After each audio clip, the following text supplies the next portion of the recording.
So what I want to talk to you about is working from home and finding ways to maintain your productivity.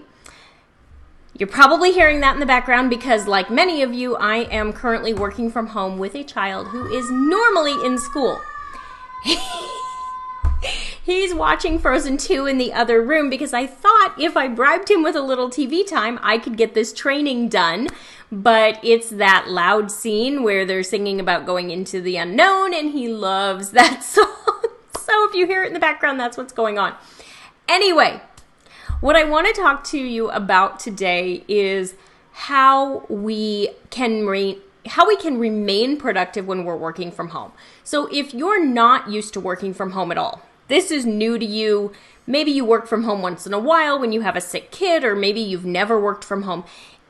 At first, it can be really exciting, and then it can also be a little overwhelming because you have to figure out how to juggle everything and how to get everything done. And while it's amazing not to have a commute, it does make it easier because it frees up some time. It allows you to maybe enjoy your morning breakfast with your kids, or have the evening schedule a little more relaxed, or cook something different for dinner, because if you're like me, you're probably not able to go out to eat because the restaurants in your area are closed. Ours are open for takeout, but that's the only thing that you can get is takeout or delivery. So we're cooking at home a little more than we normally do. So not having that commute is great. But how do you stay productive through the day, especially when you have something as annoying as that going on in the background? Part of it is just take a breath when it happens, because the reality is these are crazy times, and what we're facing today is not normal. It's temporary. It's not always going to be like this. At some point, the schools will reopen. Our children will go back. We will go back into an office. Maybe we'll come to the realization that we don't want to be back in an office full time, and we'd rather do something from home with the kids not here. Hello. Love my baby, but man, is it a challenge. I feel like I'm juggling everything. So take this time with grace. Allow yourself to slow down slightly if necessary. Accept the fact, if you have young children at home, you're likely going to be less productive right now, at least during work hours. So what I'm finding, as far as somebody who's used to working from home, but is now working from home with a 4-year-old by my side, the things that are working for me are to get up earlier, to get up before him. So from 5 to 7 a.m., I have a dedicated 2-hour work block. And by having a dedicated block, no email, no phone, no social media, I can get a whole lot done. I actually got everything that I had to get done today done during that 2-hour block this morning. So get up before the kids. Once you put them in bed, rather than turning on Netflix and zoning out, and I know it sounds so good. I feel you, Mama, Dad, you're here, you're with the kids all day. You are spent. By the time their lights are out, you want to just sit and veg. But if you can't get everything done during the workday, that 1.5 to 2 hours after they go to bed can be super productive. I've used that time from 7:30 till 10 the last couple nights to get caught up on stuff. Because I listened to all the advice. Create your schedule. Make your schedule. It'll make it easier. Now, I normally keep a schedule for myself, and I look at it and I have all my activities on there. But I'm going to tell you right now, that schedule has gone by the wayside because the reality is working with a young child at home is very unpredictable.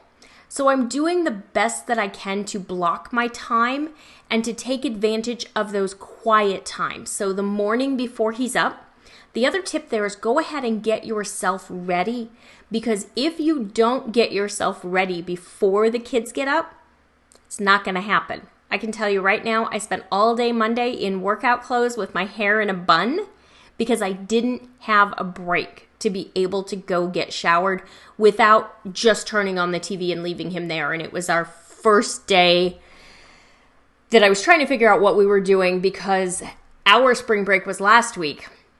They were supposed to go back to school on Tuesday and did not. So we're actually on day 13, but things are very different now because we can't really leave the house. We can't really go anywhere.